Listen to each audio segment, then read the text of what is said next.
Good morning. This is Zulia De Silva for Gold FM, bringing you your news in detail.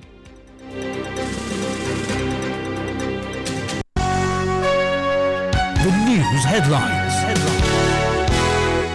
on Gold FM.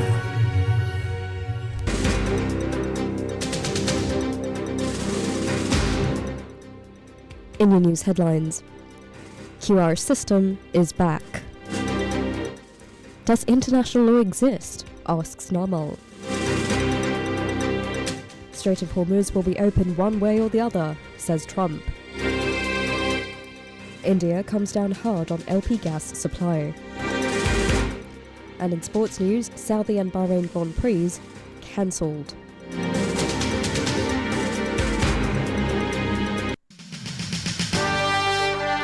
The top story on Gold FM.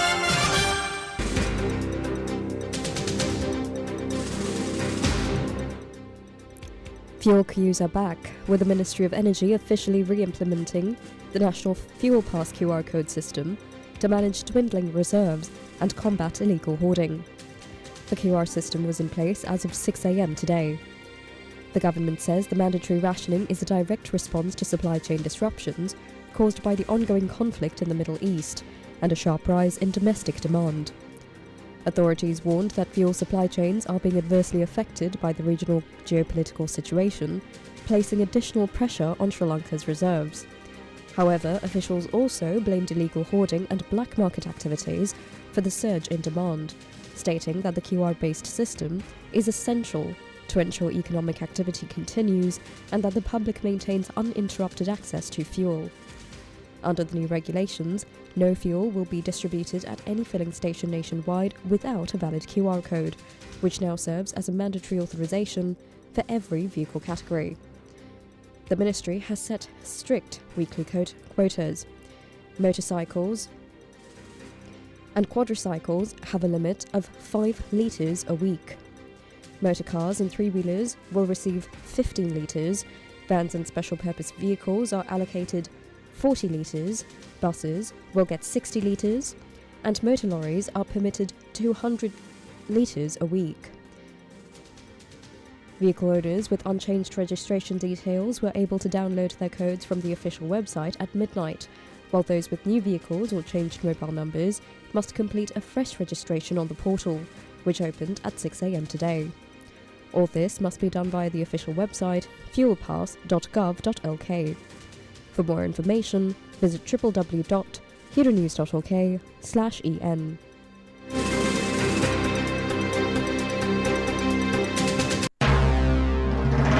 This is the local news on Gold FM.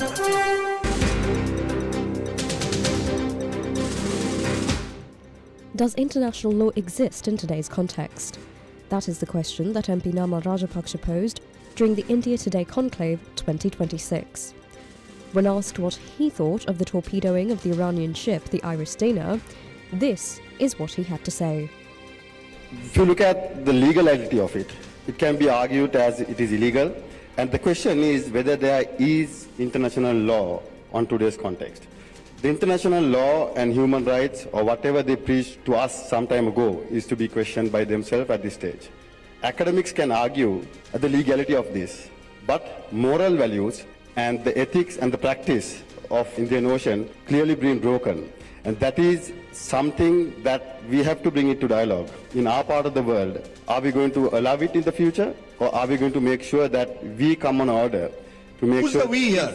Well, see, there was a dialogue in 2011 with India, Sri Lanka and Maldives, which initiated looking at maritime domain awareness in our part of the region. And it was unfortunately slowed down at one point, and now I'm sure the countries are looking at establishing the secretariat in our part of the world. And I personally believe India has a major role to play as a great power and as a country which has the capacity to do so.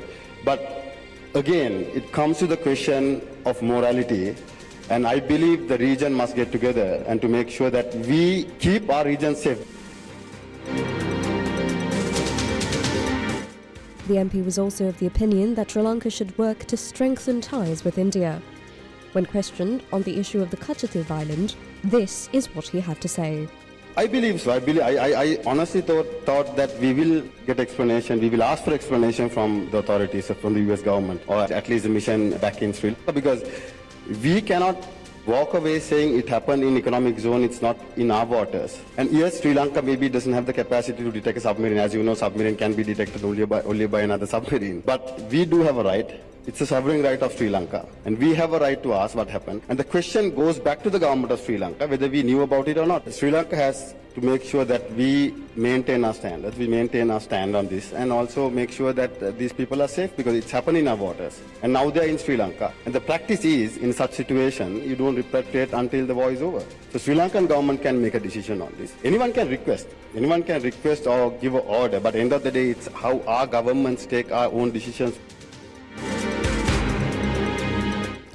Opposition leader Sajith Premadasa says that the Norachale power plant generated only 680 megawatts yesterday, falling short of the required 810 megawatt capacity. Premadasa attributes the 130 megawatt deficit to the use of low-quality coal in the plant's 3 generating units. In a special statement, he warned that electricity consumers across the country will eventually have to bear the financial burden of this generation loss. The opposition leader emphasised that the shortfall impacts the national grid and highlights ongoing concerns regarding fuel procurement for the power sector. In the interest of clarity, we have left his remarks undubbed. Norochcholai ලක්විජය බලාගාර ඒකක 3ක් තිබෙනවා හැම ඒකකකින්ම megawatt 30 ගානේ අභ්‍යන්තර භාවිතය සඳහා උපයෝගී කරගන්න සත්‍ය වශයෙන්ම මෙගාවට් 810යි පිටතට ලබා දෙන්නට ජනනය කරන්නේ දැන් ඊයේ දිනේ 810ක් නිපදවිය යුතු තැන නිපදවලා තිබෙන්නේ මෙගාවට් 680 130ක හිඟ මේ 130ක විදුලි උත්පාදන හිඟ නිර්මාණය වෙන්නේ බාල ගල් ලංගුරු භාවිතය නිසා ලක්විජය ගල් ලංගුරු බලාගාරයෙන් ඒකක 3ක් හරහා මෙගාවට් 90ක් අභ්‍යන්තර භාවිතයට ගැනීම තුළ පිටතට දෙන විදුලිය උත්පාදනය වන්නේ මෙගාවට් 810ක්. දැන් පැහැදිලිවම අපට වාර්තා වෙනවා මෙගාවට් 130ක් හිඟයි කියන කාරණා. විශේෂයෙන්ම බාල ගල්ලංගුරු ලක්විජය බරාගාරයට යොමු වීම තුළ ප්‍රමාණවත් විදුලිය උත්පාදනය නොවීම තුළ අනිවාර්යෙන්ම ඉන්ධන බලාගාර වලින් ඒ මදි පාඩුව ලබා ගන්න සිද්ධ වෙනවා. ඒ නිසාම මේ ඔක්කොම පාඩුව ගන්නට යන්නේ අපේ රටේ 75 ලක්ෂයක් විදුලි පාරිභෝගික. එතකොට මේ තත්ත්වය තුළ පාරිභෝගිකයට සිද්ධ වෙනවා මේ පාඩුවේ බර දරන්න.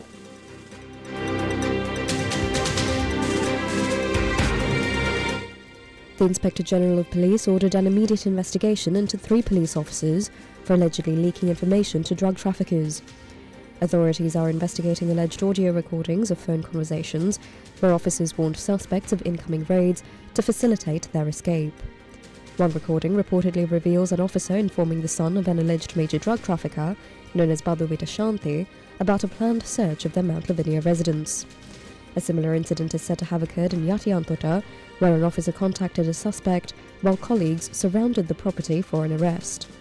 Senior officials confirmed that several personnel face scrutiny for maintaining illegal ties with criminal networks. The Ministry of Women and Child Affairs warned against online classes for children aged 3 to 5, stating that excessive screen time at this age hinders the development of vital social skills. Officials claim that digital learning environments reduce attention spans and negatively impact both brain and eye development in young learners. The directive urges parents and educators to prioritise physical interaction and traditional learning methods over digital platforms for early childhood education. Now for some news in brief.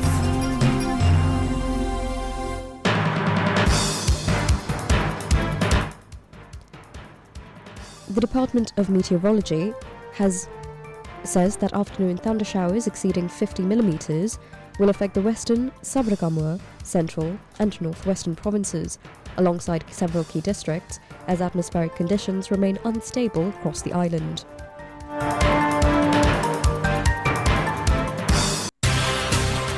The business news on Gold FM.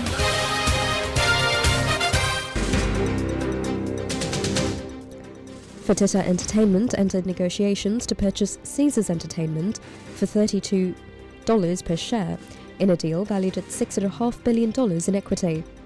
Reports indicate that the total enterprise value reached $31 $1.5 billion when accounting for the gaming company's substantial debt. Sources close to the situation confirmed the bid to foreign media, as the hospitality giant seeks to expand its gambling portfolio.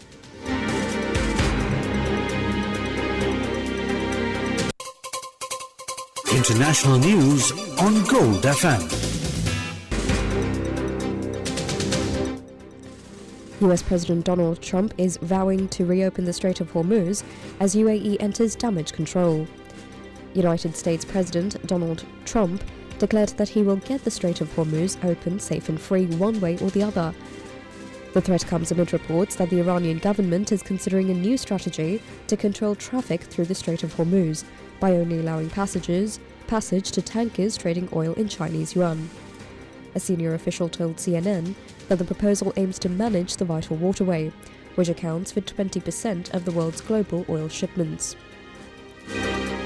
In a post on Truth Social and a telephone interview with NBC News, President Trump called on the United Kingdom, France, China, South Korea and Japan to send warships to the vital shipping channel. He stated that the United States would, in the meantime, be bombing the hell out of the shoreline and continually shooting Iranian boats and ships out of the water.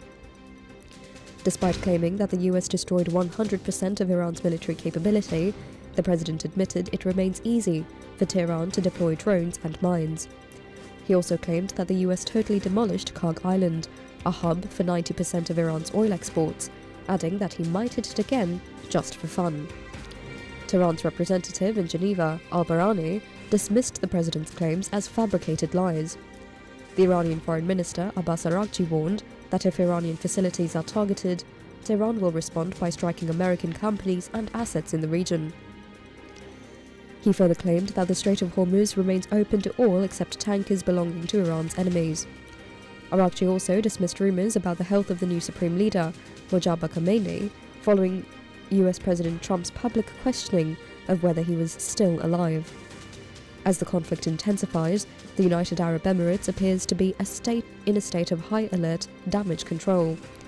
UAE Minister of State Lana Nuseibeh described the Iranian offensive as a shocking, egregious and illegal onslaught that targeted civilian infrastructure, including landmark hotels and Dubai International Airport. Despite debris from interceptions causing fires at the Burj Al Arab and the Fairmont The Palm, Nuseibeh insisted that life in the UAE remains pretty normal, though she conceded that the situation is tense. To maintain this image of stability, Emirati authorities launched a major crackdown on the flow of information. Police in Abu Dhabi and Dubai arrested 66 people of various nationalities for filming and sharing images of the attacks on social media. A 60-year-old British man from London is among those facing up to 2 years in prison under cybercrime laws. He reportedly deleted a video of a missile immediately when asked by police, but was still charged with spreading provocative propaganda. While officials claim the economy is robust and resilient, major firms including Citibank and Deloitte have reportedly closed office in the Dubai International Financial Centre, following Iranian threats to hit economic targets. The regional instability also prompted the United States Embassy in Baghdad to warn American citizens to leave Iraq immediately due to the threat from Iran-aligned militias. This follows a rocket and drone attack on the embassy compound on Saturday. Amid the fighting, the Iranian Ministry of Sports claims a victory for national spirit after 4 members of the women's national football team withdrew their asylum applications to Australia. The ministry accused Canberra of playing in Trump's field after Trump suggested that the US would take the players if Australia did not. India's Ministry of Petroleum and Natural Gas announced a ban on consumers with piped natural gas connections from keeping or refilling domestic LPG cylinders. Under the newly amended supply order, state-run oil companies are now prohibited from providing equipment or refills to any household already connected to the piped gas network.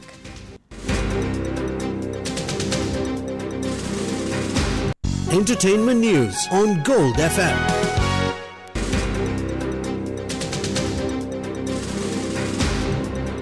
The planned revival of Buffy the Vampire Slayer will not move forward at Hulu. Lead actress Sarah Michelle Gellar confirmed the news via Instagram yesterday expressing sadness over the streamer's decision to scrap Buffy, New Sunnydale.